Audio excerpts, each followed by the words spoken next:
नमस्कार. आजच्या या नव्या विश्लेषणात तुमचं खूप खूप स्वागत आहे. आज आपण एका भारी आणि तितक्याच उपयुक्त विषयावर बोलणार आहोत, हार्डवेअर ट्रायएज. आता तुम्ही म्हणाल, हे ट्रायएज काय प्रकरण आहे? तर वैद्यकीय क्षेत्रात जसं रुग्णाची अवस्था पाहून प्राधान्य ठरवतात आणि उपचार करतात ना, अगदी तसंच आपण आज कम्प्युटरच्या हार्डवेअरमधील बिघाड कसे शोधायचे आणि ते कसे दुरुस्त करायचे हे पाहणार आहोत. आजचा आपला हा प्रवास अगदी बाहेरच्या उपकरणांपासून म्हणजेच कीबोर्ड आणि माऊसपासून सुरू होईल आणि थेट कम्प्युटरच्या मुख्य गाभ्यापर्यंत म्हणजे हार्ड ड्राईव्हपर्यंत जाणार आहे.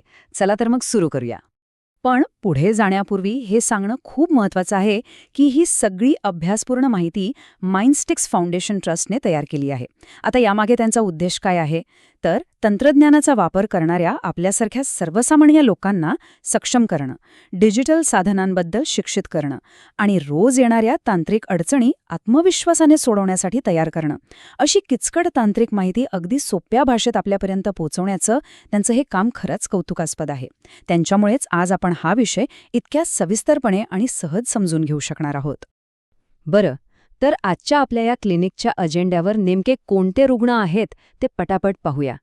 पहिल्यांदा आपण पाहणार आहोत कीबोर्ड एरर कोड्स, त्यानंतर माऊसच्या रोजच्या समस्या, तिसरा म्हणजे डिजिटायझर्स आणि पेन नेमके कसे काम करतात, आणि शेवटी हार्ड ड्राईव्हच्या गंभीर समस्यांवरचे उपाय. तर पहिल्या बाह्य रुग्णाकडे म्हणजेच आपल्या कीबोर्डकडे वळूया. कामाची घाई असताना अचानक कीबोर्डने काम करणं थांबवलं किंवा एखादी की अडकून बसली तर कामाचा वेग अक्षरशः एका सेकंदात शून्यावर येतो. बघूया यावर काय उपाय करता येतील. कसे माहितीये, कोणतीही हार्डवेअर समस्या सोडवताना आपली पहिली पायरी नेहमी सॉफ्टवेअर तपासणीचीच असायला हवी. सगळ्यात आधी सिस्टमच्या डिव्हाइस मॅनेजर किंवा कम्प्युटर मॅनेजमेंट कन्सोलमध्ये जाऊन कीबोर्डचे इन्स्टॉलेशन तपासा. बऱ्याचदा असं होतं की आपण टाईप एक करतो आणि पडतं भलतंच काहीतरी. अशावेळी कीबोर्ड प्रॉपर्टीजमध्ये जाऊन भाषा सेटिंग्ज योग्य आहेत की नाही हे पाहणं खूप गरजेचं ठरतं. पण समजा या सॉफ्टवेअरच्या उपायांनीही प्रश्न सुटला नाही, तर मात्र आपल्याला सिस्टम बोर्डवरील रिसिव्हर सेक्शन तपासावा लागतो. आणि तरी नाही जमलं तर अगदी क्वचित प्रसंगी पूर्ण सिस्टम बोर्ड म्हणजेच मदरबोर्ड बदलावा लागू शकतो. आता वळूया आपल्या दुसऱ्या महत्त्वाच्या उपकरणाकडे, माऊस. स्क्रीनवरचा पॉइंटर अचानक एका जागी गोठला की कसे एकदम धडकी भरायला होतं. पण सुदैवाने यामागील कारणं अनेकदा अतिशय साधी आणि सोपी असतात.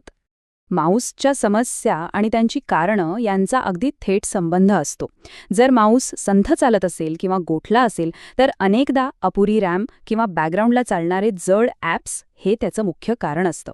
अशावेळी नको असलेले ॲप्स बंद करा किंवा सिस्टम रिस्टार्ट करा, हा एकदम सोपा आणि त्वरित उपाय. जर तुमचा माऊस आपोआप डबल क्लिक करत असेल तर बहुधा तिथे धूळ साचलेली असू शकते. त्यासाठी कॉम्प्रेस्ड एअर वापरून तो स्वच्छ करणं हा उत्तम पर्याय आहे. आणि जर बटणच दाबली जात नसतील तर अल्कोहोल स्वॉबने थोडी स्वच्छता करा किंवा जुने ड्रायव्हर्स अपडेट करा. बघा, तुमचा माऊस एकदम मक्खनसारखा चालेल. माऊसच्या समस्यांचे मुख्यत्वे 2 प्रकार असतात, एक भौतिक आणि दुसरे सॉफ्टवेअर संबंधित. आता भौतिक कारणं म्हणजे काय? तर लेझर माऊस काचेच्या टेबलावर चालवण्याचा प्रयत्न करणं, सेन्सरमध्ये धूळ जाणं किंवा वायर्स सैल असणं. या गोष्टी डोळ्यांना दिसतात आणि सहज सोडवता येतात. पण दुसऱ्या बाजूला आहेत अदृश्य सॉफ्टवेअर समस्या, जसं की जुने झालेले ड्रायव्हर्स किंवा बॅकग्राऊंडमध्ये लपून बसलेले ॲप्स जे तुमचा पूर्ण प्रोसेसर वापरत असतात. या गोष्टी बाहेरून दिसत नाहीत, पण त्या सिस्टमची गती आतून अक्षरशः खाऊन टाकतात. आता ह्या नेहमीच्या ट्रबल शूटिंगमधून थोडासा ब्रेक घेऊया आणि काही खास इनपुट उपकरणांबद्दल जाणून घेऊया.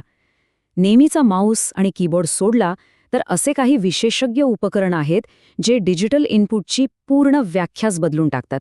एक तांत्रिक सफर म्हणून हे समजून घेणं खरंच खूप रंजक आहे. तुम्हाला जुन्या काळातील लाईट पेन आठवतंय? त्याचं तंत्रज्ञान खरोखरच थक्क करणारं होतं. हे पेन स्वतः कोणताही प्रकाश फेकत नाही, तर ते स्क्रीनवरील पिक्सलच्या ब्राईटनेसमधील बदल टिपतं. जेव्हा जुन्या कॅथोड रे ट्यूब म्हणजे CRT मॉनिटरचा इलेक्ट्रॉन बीम पूर्ण स्क्रीन स्कॅन करत असतो, तेव्हा प्रकाशातील तो सूक्ष्म बदल आणि त्याची नेमकी वेळ ओळखून हे पेन आपलं अचूक स्थान कम्प्युटरला कळवतं. सुरुवातीच्या टचस्क्रीन्सपेक्षा हे वेळेवर आधारित असलेलं तंत्रज्ञान कितीतरी पटीने अधिक अचूक होतं.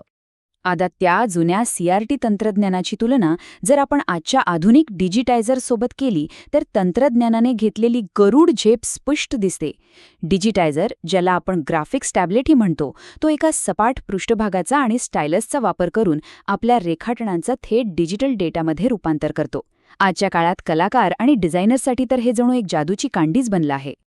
पण आता इथे एक मोठा आणि गंभीर प्रश्न निर्माण होतो. बाहेरच्या उपकरणांच्या समस्या आपण सहज सोडवू शकतो हे आपण पाहिलं. पण जेव्हा बिघाड या डेस्कच्या पृष्ठभागापेक्षा अधिक खोल असतो आणि तो थेट मशीनच्या मुख्य गाभ्यापर्यंत पोहोचतो, तेव्हा नेमकं काय करायचं? जेव्हा मशीनच्या आतून समस्या निर्माण होते तेव्हा आपण हार्ड ड्राईव्हकडे वळतो.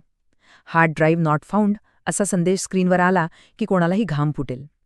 कारण आपला सगळा महत्त्वाचा डेटा तिथेच तर असतो. पण घाबरून जाऊ नका. शांत राहून टप्प्याटप्प्याने उपाययोजना केल्यास हे पूर्णपणे हाताळण्याजोगं असतं. अशा भयंकर दिसणाऱ्या एररची खरं तर काही साधी भौतिक कारणं असू शकतात. बऱ्याचदा आत जोडलेली केबल खराब झालेली असते किंवा अगदी थोडीशी सैल झालेली असते. काही वेळा चुकून पाणी सांडल्यामुळे किंवा लॅपटॉप पडल्यामुळे नुकसान होऊनही हा एरर येऊ शकतो. कधीकधी ही केबलची समस्या सोडवण्यासाठी फक्त कनेक्शन घट्ट करणं पुरेसं नसतं, तर चक्क प्रोफेशनल्सकडून आतलं सोल्डरिंग करून घेण्याची वेळ येऊ शकते. अशा वेळी हार्डवेअर रिसेटची एक सोपी 15 सेकंदांची प्रक्रिया खूप कामी येते.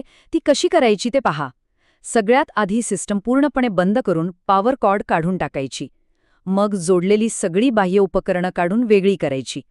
त्यानंतर पॉवर बटन बरोबर 15 सेकंद दाबून ठेवायचं. याने काय होतं तर मदरबोर्डवर साचलेली सगळी अतिरिक्त वीज निघून जाते. त्यानंतर फक्त पॉवर जोडून सिस्टम चालू करून पाहायची. विश्वास ठेवा, बऱ्याच अडकलेल्या हार्डवेअर समस्या या एका साध्या कृतीने आपोआप सुटतात. हार्ड ड्राईव्हच्या बाबतीत आणखी एक विशिष्ट एरर नेहमी पाहायला मिळतो, तो म्हणजे व्हॉल्यूम इज डर्टी, आणि त्याचा तो भयानक वाटणारा हेक्साडेसिमल कोड आहे 0x8007-1AC3. आता हा तांत्रिक कोड पाहताच समजून जायचं की आपल्या ड्राईव्हवर एखादा बॅड सेक्टर आहे, काही फाईल्स करप्ट झाल्या आहेत किंवा सिस्टम अचानक बंद पडल्यामुळे अंतर्गत किंवा बाह्य हार्ड ड्राईव्हमध्ये काहीतरी गडबड झालीये. पण यावरही उपाय आहेत. असा एरर आल्यास विंडोजमध्ये उपलब्ध असलेलं स्वयंचलित एरर चेकिंग टूल वापरणं हा सर्वात सोपा आणि प्रभावी उपाय आहे. प्रॉपर्टीजमध्ये जाऊन टूल्स टॅबखाली हे स्कॅन सुरू करा आणि स्क्रीनवर येणाऱ्या सूचनांचं पालन करा. तुमचे सिस्टम एरर्स बऱ्यापैकी दूर होतील. शिवाय जर ही बाह्य ड्राईव्ह म्हणजेच पेन ड्राईव्ह किंवा एक्सटर्नल हार्ड डिस्क असेल तर सिस्टम बंद करून ती योग्य प्रकारे पुन्हा जोडून पहा. अनेकदा हा करप्ट झालेला व्हॉल्यूम लगेच पूर्ववत होतो. तर या संपूर्ण सादरीकरणातून एक अतिशय सखोल विचार समोर येतोय. आपल्या डिजिटल साधनांचे हे भौतिक स्वरूप आणि त्यांच्या आतील यांत्रिक रचना समजून घेतल्यावर तंत्रज्ञानासोबतचा आपला मानवी संवाद नक्की कसा बदलतो? आपल्या स्क्रीनवर दिसणाऱ्या या गुळगुळीत आणि चकचकीत डिजिटल दुनियेखाली एक वास्तविक, भौतिक आणि गुंतागुंतीचं जग अस्तित्वात आहे. एकदा काही समजलं की तंत्रज्ञानाची ती अनामिक भीती कुठल्या कुठे पळून जाते आणि आपण अधिक आत्मविश्वासाने ह्या साधनांचा वापर करू लागतो. हो ना? आजच्या या विश्लेषणात सहभागी झाल्याबद्दल खूप खूप धन्यवाद. या माहितीचा तुम्हाला नक्की फायदा होईल.